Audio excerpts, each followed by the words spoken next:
Aquele que não é um bom aprendiz não será um bom mestre. Esta é a premissa de Platão, conforme nós vamos falar aqui hoje. Boa tarde, meu povo! Tudo bem com vocês? Aqui quem fala é o Thales Henrique. Sejam bem-vindos a mais um vídeo do Devagando. Hoje nós vamos falar sobre Platão, vamos dar continuidade à nossa série da filosofia, certo? Trazendo os conhecimentos, fazendo reflexões sobre o que a gente foi descobrindo aqui, certo? Desde o início da filosofia, com calma, porque a gente sabe que esse canal é justamente para isso. Eu sei que vocês assistiram o primeiro vídeo e muita gente gostou bastante do primeiro vídeo, eu fico feliz de coração. Então vamos continuar aqui a série. Posso contar aqui para vocês que Platão nasceu em 427 a.C., certo? A gente está falando aqui de uma época muito, muito distante, muito antiga mesmo, não é verdade, galera? Então, não se tem muito conhecimento ainda, né, sobre esses pensadores antigos, né, que viveram lá na Grécia, em Atenas e regiões próximas. Platão nasceu basicamente nesta época e ele foi o aprendiz, o discípulo de Sócrates desde cedo. Ele foi capaz de construir as suas próprias ideias, muito com base nas teorias de Sócrates, e então Platão divulgou isso, né, fez com que Sócrates fosse reconhecido e as ideias dele chegassem ao mundo todo, né? Até hoje, as ideias de Sócrates elas foram publicadas por Platão e a gente vê isso hoje em dia, né? Traduzido em conhecimento. Que eu vou citar aqui, por exemplo, que ele escreveu 35 diálogos, 13 cartas e ele foi o professor de Aristóteles que nós vamos falar nos próximos vídeos, né? Eu vou estudar o Aristóteles e a gente vai se aprofundar mais nele nos próximos vídeos, vocês aguardem, certo? Que a gente vai falar bastante e tem muita coisa interessante para falar sobre Aristóteles, como de outros pensadores. Mas aqui hoje a gente está para analisar Platão. O que o Platão é para a filosofia? Ele é um dos pensadores principais, um dos fundadores da filosofia. E são conhecidos os fundadores da filosofia, o Sócrates, Platão, que foi discípulo de Sócrates, e Aristóteles, que foi discípulo de Platão, olha só. Então, cada um foi aprendendo um com o outro, passando conhecimentos um para o outro. Então, Platão, como a gente não conhece muito da vida pessoal de Platão, ela não é divulgada, detalhes de vivência, a gente sabe que Platão ele foi um apelido, muito provavelmente um apelido de Aristóteles. Que era o nome verdadeiro dele, e Platão foi um apelido baseado em alguma característica física, provavelmente aos seus ombros largos, foi relacionado a algo desse tipo, e então a gente não sabe muito da vida de Platão também, né? A gente sabe menos ainda do que a vida de Sócrates. A gente sabe que o Platão ele reescreveu realmente as ideias de Sócrates, e o Sócrates era o personagem principal dos diálogos que Platão escreveu, né? De todos esses diálogos, né? Desses 35 diálogos, dessas 13 cartas. Então, existe muito conhecimento dentro deste material, galera. É muito importante, é muito legal a gente poder analisar esse tipo de conhecimento hoje em dia, como eu falei para vocês no vídeo anterior. Se vocês não viram a história de Sócrates no vídeo anterior, eu vou recomendar para vocês assistirem a primeira parte desse vídeo, né? Que é o nosso vídeo da filosofia, vai estar no final desse vídeo aqui e também na descrição, se eu lembrar de colocar, né, galera? Mas assistam lá também a história de Sócrates. O que é muito bacana você ter acesso à filosofia, o que ela ajuda na sua vida, certo? E quais conhecimentos você pode ter a partir de obras do passado que já foram esquecidas. Então esses 35 diálogos, essas 13 cartas, estão ali todos os conhecimentos de Sócrates, de Platão também, entendeu? Então, é muito interessante a gente analisar isso da maneira como eles foram escritos, né? Que ela é uma maneira muito única, né? São os diálogos, realmente, que eu falei para vocês. E aqui eu vou explicar o que é dialética. A dialética nada mais é do que os diálogos para Sócrates, né? A dialética, ela consiste em você analisar o contexto ali, né, algum problema, né, você está analisando ali, por exemplo, você chega num lugar, você começa a analisar o lugar, começa a analisar os problemas do lugar, o que você consegue tirar disso e quais soluções você pode colher a partir dos conhecimentos que você analisou. que você pode desenvolver para melhorar as questões da sociedade, por exemplo? A dialética, segundo Sócrates, pode ser uma questão de você fazer perguntas, responder essas perguntas para você chegar no objetivo, por exemplo. Mas a dialética, ela também é uma coisa que varia de pensador para pensador. Eu pesquisei e estava escrito da seguinte forma, ó, é a forma de pensar que procura entender como as contradições produzem transformação e desenvolvimento, como as contradições da sociedade, né? Como as coisas problemáticas, elas podem realmente ter alguma solução para elas. Os pensadores, eles sempre fazem isso, procuram soluções, procuram resolver problemas, né? E trazer e chegar a alguma conclusão e poder trazer algum desenvolvimento e transformação para a sociedade, de alguma forma, para as pessoas, né? E filosofia é basicamente isso, né? A gente vê realmente qual que é um problema, a gente pensar, ter uma análise ali a respeito, uma reflexão, e aí a gente poder resolver os problemas da nossa vida. Filosofia também é muito isso, galera. Para vocês que não sabem aí, e aqui fica a dica para vocês do que é dialética, que Sócrates ele fazia isso numa forma de diálogos, né? De perguntas e respostas para você chegar no objetivo final e propor uma solução adequada, né? Muitas das vezes. E foi a partir daí que Platão, basicamente, ele propôs, né, uma solução, né, baseada no que o Sócrates achava. Sócrates ele achava que o conhecimento, né, que a luz, que o conhecimento era a luz do povo, que o conhecimento tinha que chegar para o povo, certo? Então, a partir da obra mais conhecida de Platão, que nós vamos falar aqui hoje, que é a Alegoria da Caverna. A Alegoria da Caverna que muitos de vocês já ouviram, certo? Muitos de vocês também já aprenderam nas escolas, eu aprendi nas escolas. Confesso que na época eu não dava muita atenção até para isso, não ficava tão assim, como é que eu posso dizer? Não ligava muito para esse tipo de conhecimento, né? Mas hoje em dia a gente entende, né? Quando a gente amadurece, a gente gosta bastante de aprender sobre as coisas que a gente realmente gosta, que curte. Quando não é obrigado, a gente faz realmente porque a gente gosta, né, galera? Então eu vou passar aqui para vocês o que é essa história aí da Alegoria da Caverna e vamos refletir sobre ela, que é muito importante, que é a obra mais conhecida de Platão e o que ele realmente queria dizer ali. De fácil acesso, vocês podem baixar facilmente o PDF da Alegoria da Caverna, para quem não viu. É uma das obras fundamentais, assim, é uma das primeiras obras que a gente começa a estudar filosofia. Então é muito importante para vocês conferirem a Alegoria da Caverna, para vocês entenderem o que eu estou dizendo aqui. Depois voltem aqui no vídeo para a gente discutir, para a gente refletir sobre. Bom, no começo da Alegoria da Caverna, é falado que Sócrates, né, o personagem principal, ele estava propondo ali um exemplo, uma solução de como que deveriam ser para o povo, né, a luz do conhecimento chegando ao povo por meio dos governantes que deveriam ser filósofos. É um tema muito interessante, é um ponto de vista realmente muito interessante que a gente pode abordar em outros vídeos. Mas o que eu posso resumir aqui para vocês da Alegoria da Caverna? É basicamente uma caverna com prisioneiros acorrentados, né, olhando para uma parede da caverna. Então eles não podem se mexer ali, eles têm que ficar olhando para aquela parede. E no mundo de fora, né, a luz está iluminando a entrada da caverna e objetos estão passando, com pessoas segurando esses objetos. E aí tem um muro entre eles, certo? E uma fogueira também na frente dessas pessoas. Na frente das pessoas, antes do muro tem uma fogueira.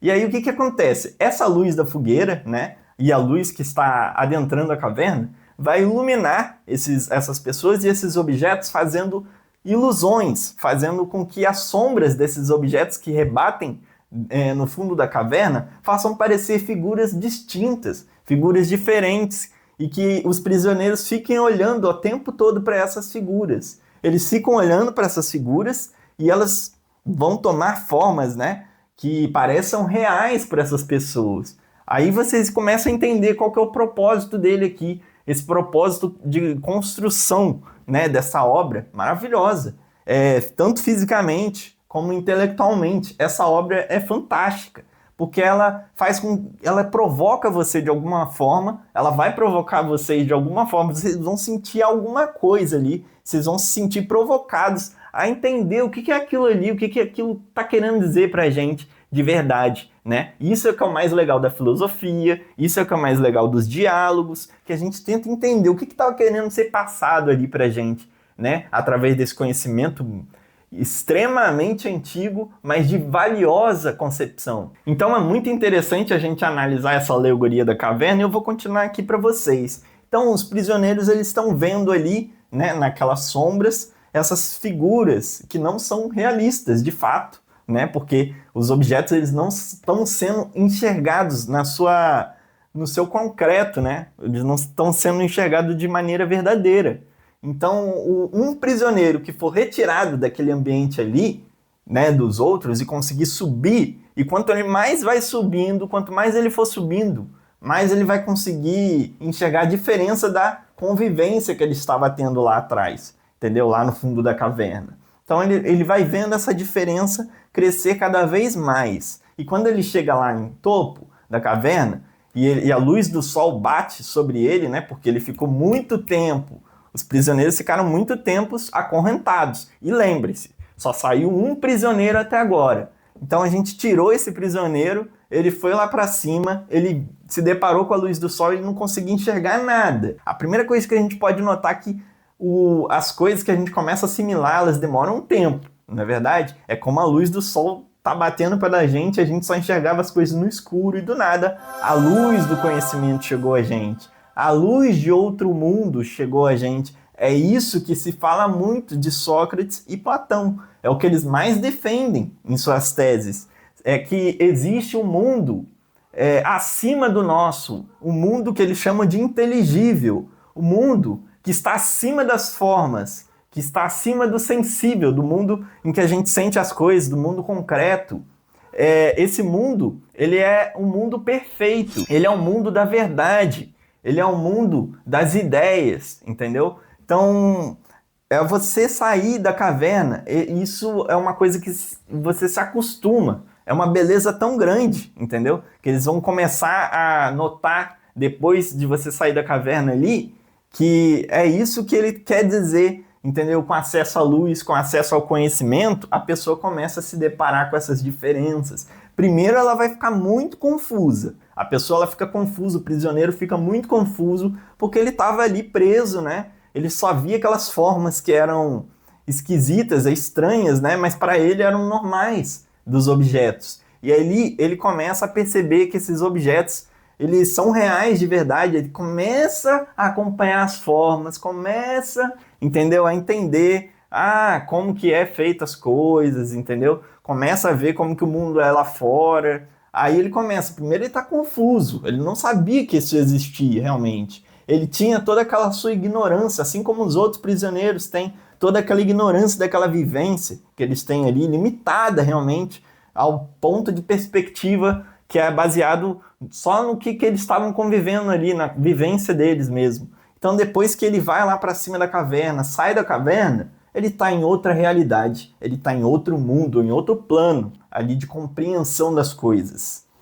Então é muito interessante para a gente notar aqui como que é essa coisa, né, de você ter acesso ao conhecimento, segundo eles, ter acesso à luz do conhecimento. É basicamente sobre isso que o texto foi feito. É basicamente essa premissa para mostrar realmente que o povo lá, né, tendo acesso ao conhecimento dos filósofos, teria realmente que as pessoas que são ignorantes, elas podem ter, se elas puderem correr atrás do conhecimento.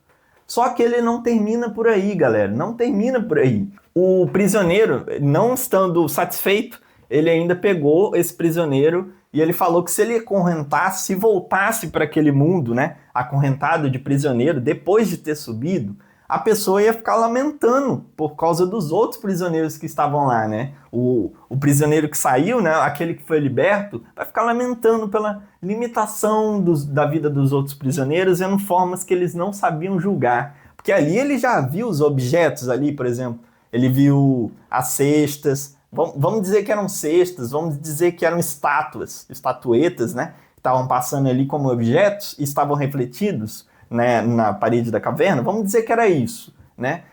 Ele conseguiu ver tudo isso e ver como que é essa forma real desses objetos. Só que só lá em cima que você consegue ver isso realmente. Já lá embaixo, as pessoas ali não conseguem distinguir. Elas estão ali com a visão assim, ó. Elas só veem o que elas conseguem ver, elas só acreditam no que elas querem acreditar ou que elas estão vendo ali no exato momento. Então, assim, diz muito sobre a realidade que a gente vive hoje, que as pessoas estão limitadas a pontos de vista, a extremos, realmente, ou você acredita numa coisa ou em outra, né? Ou seguindo o vídeo passado que a gente postou, né? Ou é muito bom ou é muito ruim, né? Ou você é isso ou você é aquilo, não é verdade? E não é bem assim que funciona a vida, galera. É como se você tivesse realmente, as pessoas estivessem assim, né? Tapadas. A percepção delas está capada realmente e elas não conseguem enxergar outra coisa a não ser o que elas vivem, a não ser o que elas veem, certo? Elas não conseguem parar mais para mudar de opinião, para ter outros pontos de vista, para analisar realmente, para ter outros pontos de compreensão. Elas não conseguem fazer isso. Assim como a pessoa que subiu lá em cima da caverna, né? E saiu da caverna realmente, teve aquele tempo para se habituar. Ela precisa se habituar à luz do sol, que vem muito forte, digamos assim, né? Ela precisa analisar o conhecimento que está sendo passado para ela, para depois realmente mudar as concepções dela de verdade. E tem muita gente que não muda, gente. Tem muita gente que não muda. A verdade, ela pode estar ali na frente da pessoa, o fato ali pode estar ali na frente da pessoa e ela não vai mudar de concepção de jeito nenhum. Porque a verdade, ela tá ali, só falta realmente picar a pessoa, né, de fato, e mesmo assim a pessoa não vai se tocar do que ela tá consumindo, do que ela tá vivendo ali, e isso diz muito em alusão também ao nosso mundo hoje em dia, né, que eu sempre falo para vocês aqui de exemplos do nosso mundo, é sempre gente idolatrando político, e aí a perspectiva dessas pessoas é sempre limitada, certo? Elas colocam sempre aquele no pedestal, o outro ou aquele, né? Todos eles, né? Todas as pessoas colocam um no pedestal e nunca veem os erros que eles cometem de verdade ou nunca dão um braço a torcer quando realmente estão errados.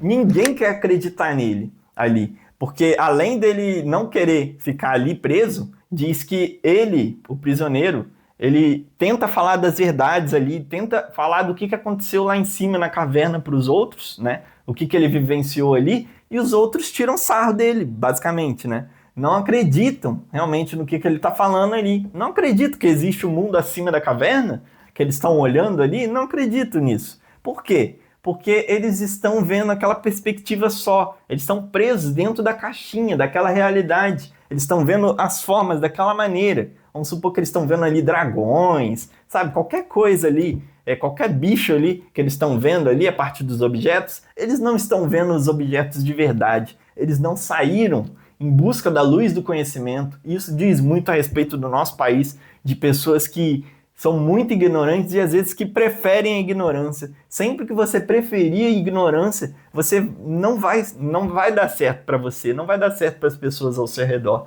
Não vai dar certo, porque você, ao consumir o conhecimento, você já não é mais a mesma pessoa. Você já não é mais a mesma pessoa quando você tem acesso ao conhecimento. E todo mundo hoje em dia tem muito acesso ao conhecimento. Basta as pessoas realmente quererem parar para pensar, que é uma coisa que a gente faz muito aqui nesse canal. E aqui a gente está fazendo isso. Então, se vocês estiverem gostando do vídeo, já aproveita aqui para agradecê-los, né? Agradecê-los também por terem visto o vídeo anterior e também pedir para vocês deixarem o like aí, se vocês puderem, se inscreverem no canal. Esses tipos de reflexões, esses tipos de conteúdo, de conhecimento, a gente sempre vai estar trazendo aqui no Devagando. Eu espero que vocês continuem gostando e assistindo os vídeos e eu agradeço de coração, tá bom, pessoal? Sobre a alegoria da caverna, é o momento da revelação que causa uma confusão, né, no prisioneiro.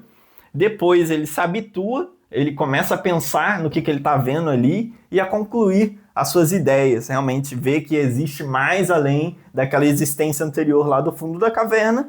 E quando ele volta, ele lamenta pelos outros que não têm acesso a tudo isso que ele tem. Só que aí ele é tirado para nada, né? Basicamente. Eles levam ele como um maluco, realmente. As pessoas ali, os prisioneiros ali, levam ele como um maluco, realmente, porque eles não têm esse acesso, eles não têm esse conhecimento.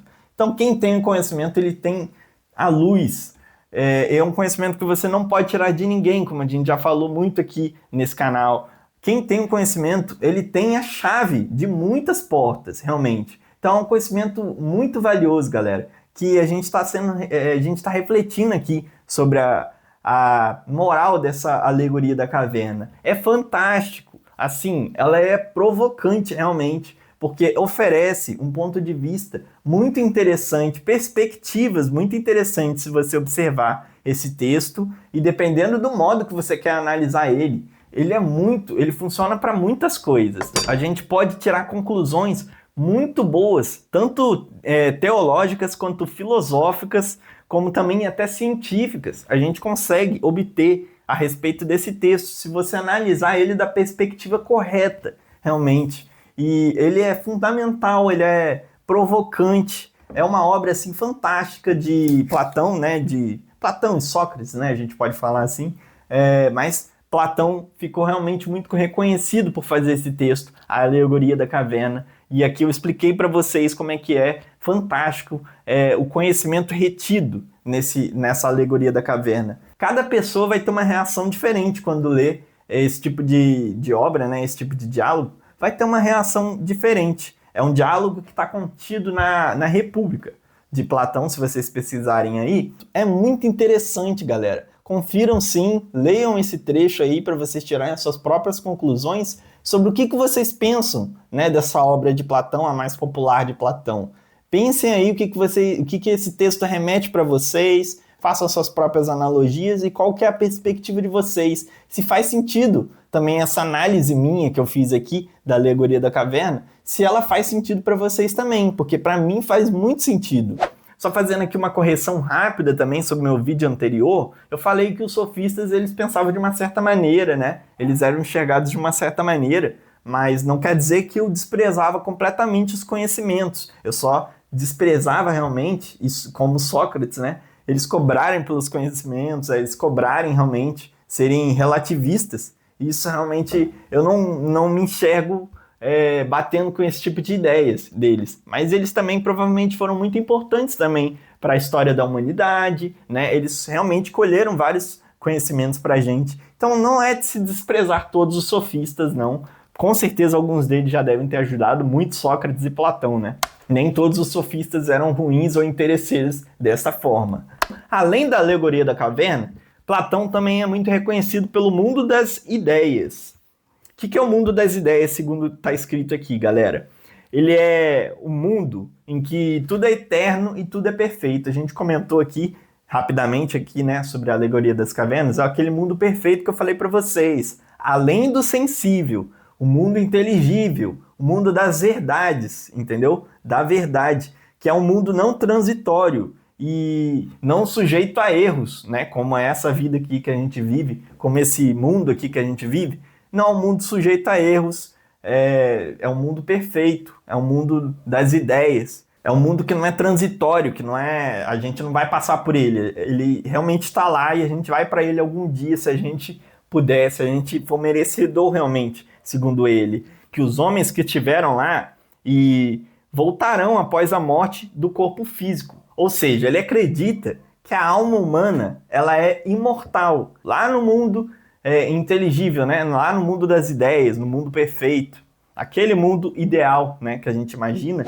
Então os homens que passarem por esse mundo transitório, né, os homens que colherem o conhecimento, eles vão estar lá, né, aqueles que se dedicam ao exercício intelectual, por exemplo, vão estar lá naquele outro mundo, né, naquele mundo acima, né, o mundo das verdades, o mundo do perfeito, o mundo que a gente não consegue descrever, não consegue conceber realmente o quão belo ele é, o quão moral ele é, o quão justo é esse mundo. A gente está falando de metafísica, que também é uma coisa que a gente aprende na filosofia, que é acima do físico, né? Que estuda a natureza da realidade, a existência do ser, indo além da física e da observação dos sentidos, a observação sensorial. Então, sempre que vocês verem esses assuntos, galera, a gente vai estar falando de metafísica na filosofia, já ensinando para vocês também o que é metafísica, né? O que está sendo discutido. E é claro, galera, eu estou aqui passando o que eu estou aprendendo para vocês, o que eu já aprendi para vocês, certo? Se vocês tiverem alguma dúvida a mais, se vocês quiserem também me corrigir em alguma coisa que eu não saiba de verdade, eu estou aqui aberto para sugestões, certo? Deixem aí nos comentários o que vocês acham também sobre tudo isso que a gente está discutindo aqui, sobre todo esse conhecimento. Eu sempre estou de olho nos comentários, como eu sempre falo para vocês, e gosto que vocês interajam. O que vocês estão achando aqui? O que vocês acharam da análise da alegoria da caverna? O que vocês conseguiram pensar sobre a alegoria da caverna? O que vocês pensam sobre esse trecho aí? Leiam e depois deixem aí nos comentários para mim saber. E dentro desses 35 diálogos que Platão escreveu, né, dessas 13 cartas, né, ele perpetuou essa obra de Sócrates, né, durante a vida toda. E a morte de Sócrates, ela realmente mexeu muito com Platão. As pessoas acreditam que ela mexeu realmente com Platão, que marcou a vida dele, né? E por isso ele se propôs a estudar mais filosofia, a realmente espalhar esses conhecimentos, a perpetuar e registrar esses conhecimentos para que a gente pudesse ter acesso. Então são esses 35 diálogos e essas 13 cartas, que a gente sempre tem acesso aí, os diálogos de Platão, que vocês podem começar a estudar filosofia e comecem pelos mais simples, né? E comecem a ver análises também, é muito interessante, é um conhecimento muito legal. Eu já li alguns, muito bons mesmo, e eu gostaria de trazer mais aqui, vou trazer mais aqui em outros vídeos sobre esses diálogos, a gente pode analisar eles, né? Trazer reflexões, debater realmente sobre o que eles estavam falando de verdade ali e tentar entender, porque é muito interessante, é um conhecimento que a gente colhe muito valor ali para a nossa sociedade atual e para nosso caráter, para o nosso ser de verdade. Eu já li, se não me engano, eu já li, mas como já faz tempo eu preciso reler esses diálogos, eu já li Parmênides, o Sofista e Górgias, já li esses 3 até agora. E eu vou, com certeza, revisitá-los e também vou ler outros também. Aí eu trago aqui no canal o que eu achar para vocês. Vai ser bem legal para a gente continuar os conhecimentos de Platão e de Sócrates, para a gente continuar trazendo essa série aí que vocês estão gostando bastante, a série Vamos Devagar, né? E este aqui é o vídeo parte 2, que a gente está falando sobre Platão. Quando eu começar a estudar Aristóteles, a gente vai falar mais sobre ele, tá bom, galera? Vou trazer aqui para vocês Aristóteles quando eu souber que eu realmente domino o assunto mais, assim, né? Quando eu tiver bastante confiança que eu domino o assunto, eu vou falar para vocês sobre a história de Aristóteles e sobre as diferenças que Aristóteles tem com Platão, que eles têm algumas diferenças que a gente vai discutir, bastante interessantes até. O que a gente sabe sobre a vida de Platão? A gente sabe que ele fundou a academia, né, em Atenas. A academia era o quê? Um espaço para as pessoas aprenderem, né, a respeito da filosofia e conhecimentos em geral, até matemática tinha lá. Lá eles podiam aprender matemática, geografia, os alunos, né? Filosofia, praticavam exercícios físicos também. Então lá eles aprendiam tudo, realmente, e como eles podiam ser seres cada vez mais perfeitos, seres humanos cada vez mais perfeitos, eles ensinavam realmente na academia, que era uma escola assim, fundada por Platão e que foi uma escola assim baseada, né, nos princípios filosóficos. E a morte de Sócrates realmente marcou bastante Platão, né? Como se é de se imaginar. E aí ele ficou para divulgar os conhecimentos da filosofia para as pessoas, para perpetuar esse conhecimento, para registrar realmente os conhecimentos e os ensinamentos de Sócrates para as pessoas e os dele também, né? Tanto que ele elaborou essas teorias, tanto que ele elaborou esses trechos que a gente tem acesso, e ele também buscava uma sociedade mais justa. Então faz sentido realmente se ele buscava uma sociedade mais justa, faz sentido realmente ele ter questionado, ele ter trazido os questionamentos de Sócrates para essa sociedade nossa, né? Para a sociedade da época. Faz sentido realmente, a partir da morte de Sócrates, o Platão ele se dedicar à filosofia, faz sentido ele se dedicar a ensinar as pessoas para eles terem uma sociedade melhor, né? Uma sociedade que é mais justa, porque ali os governantes, os políticos daquela época, também, assim como muitos de hoje em dia, eles não prezavam pelo o que o povo queria, né? Eles não prezavam em fazer coisas pelo povo, não, eles só queriam realmente fazer o bem para eles. Ele explica que a razão ela está acima dos sentimentos humanos, que a verdade está acima dos sentimentos humanos e que os sentimentos humanos eles podem ser muito traiçoeiros.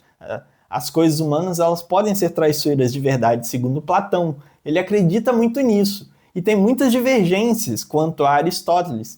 porque ele tem outras proposições, ele tem outras ideias, outro ponto de vista, que a gente pode falar mais nos nossos próximos capítulos daqui da nossa série. Então é muito interessante as ideias de Platão aqui, eu concordo bastante, eu confesso que eu acho que vai muito bem, na minha concepção isso faz total sentido, né, galera? Porque a nossa razão, ela diz uma coisa, agora, às vezes o nosso coração diz outro, não é verdade? E a gente tem que saber separar muito bem as coisas aqui, porque às vezes a razão, provavelmente ela vai estar muito mais certa do que o coração, do que os nossos sentimentos. E a alma é mais importante que o corpo.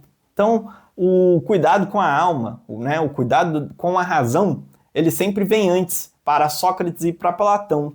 Os dois prezavam muito por isso, pela realmente limpeza da alma. Por você realmente cuidar do seu espírito, do seu ser interior, eles falavam bastante disso e é muito observável isso nos diálogos deles. Então, analisem para vocês verem só se eu não estou certo. Se vocês lerem os diálogos, vocês vão notar muito isso. Eu concordo bastante com Platão, galera. Na minha concepção, faz muito sentido o que Platão passa pra gente, faz muito sentido. E olha só que interessante, um cara que é tão antigo assim realmente, né? Um pensador tão antigo, já tendo essas noções de coisas, né? Que existe um mundo acima do nosso, um mundo das verdades, um mundo perfeito, que existe verdade, que existe justiça, que existe o que é belo. E olha só que coisa doida, né, gente? E às vezes a nossa sociedade, assim, a gente não consegue. Às vezes tem pessoas que nem sabem que isso pode existir realmente. E lá, aqueles pensadores antigos já sabiam disso. Olha que coisa doida, né, gente? É muito interessante. Então é muito interessante a gente analisar primeiro tudo de Platão antes da gente ir para Aristóteles. Eu prefiro desta forma, certo? Então, o que eu for analisando, o que eu for conhecendo aqui, eu vou trazendo para vocês. Mas os vídeos de filosofia não vão acabar aqui. Eu vou trazer para vocês os diálogos, certo? Eu vou trazer reflexões filosóficas também. A gente vai continuar essas séries, não na parte dos vídeos, mas a gente vai continuar essa série do Vamos Devagar. Tá bom, galera? Então agradeço bastante vocês terem assistido mais esse vídeo nessa mesma energia, nessa mesma pegada de conhecimento, trazendo bastante valor pra gente, bastante conhecimento, muito legal a gente analisar e pensar sobre a filosofia, sobre as obras dos grandes pensadores. Então agradeço demais a visualização de vocês, agradeço o engajamento, muito obrigado. Se puderem deixar o gostei aí, se inscrever no canal, vou agradecer de coração, tá bom, galera? Aqui sempre tem conteúdo diversificado para vocês, sendo lançado semanalmente, pelo menos um vídeo na semana. Então um grande abraço para vocês, tudo de melhor sempre e até, pessoal!